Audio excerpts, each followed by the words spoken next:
With Doubtnut, get instant video solutions to all your maths, physics, chemistry, and biology doubts. Just click the image of the question, crop the question, and get instant video solution. Download Doubtnut app today. In this question, a thin rod of mass 0.9 kg and length 1 meter is suspended at rest from one end so that it can freely oscillate in the vertical plane. A particle of mass 0.1 kg moving in a straight line with velocity 80 meters per second hits the rod at its bottommost point and sticks to it.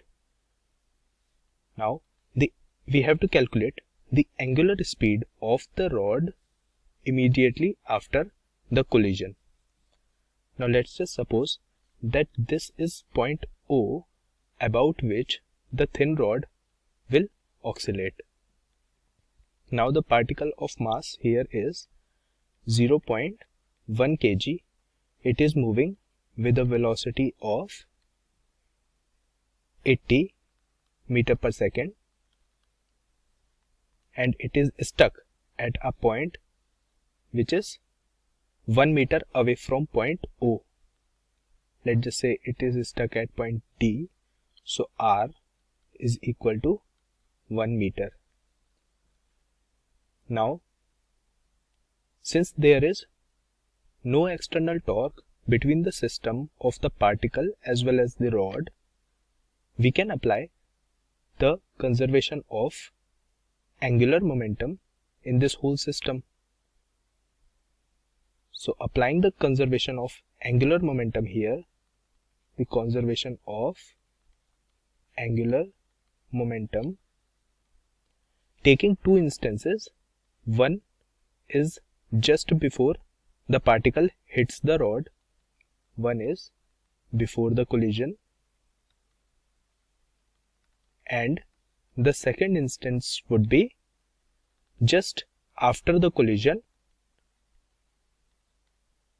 when these two bodies stuck together.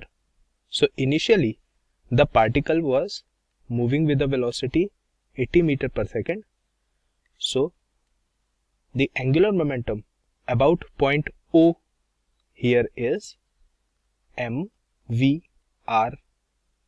This would be the angular momentum of the particle just before the collision, plus the thin rod here is not oscillating at all, so the angular momentum of this rod would be 0.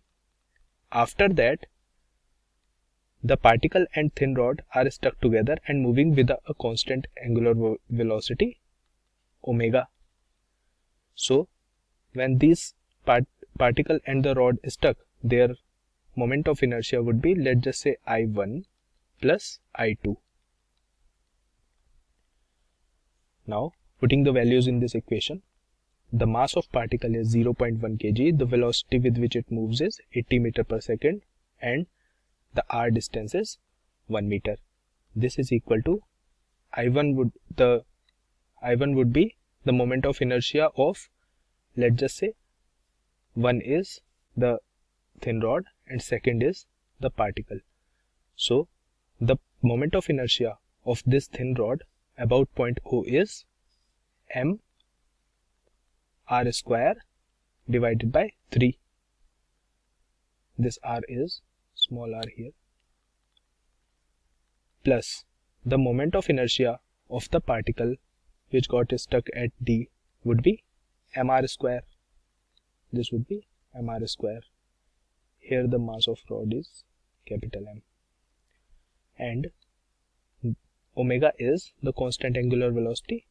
So this is 0.1 into 80. This is equal to, the mass of thin rod is 0.9 kg. This is 0.9. R is 1 divided by 3 plus mass is 0.1 into 1 square. This into omega. So this is 0.1 into 80 is equal to, this is 0.3 plus 0.1 into omega. So 0.1 into 80 divided by 0.4 is equal to omega. So our angular velocity comes out to be 20 radian per second. This is our final answer. For class 6 to 12, IIT JEE and NEET level. Trusted by more than 5 crore students. Download Doubtnut app today.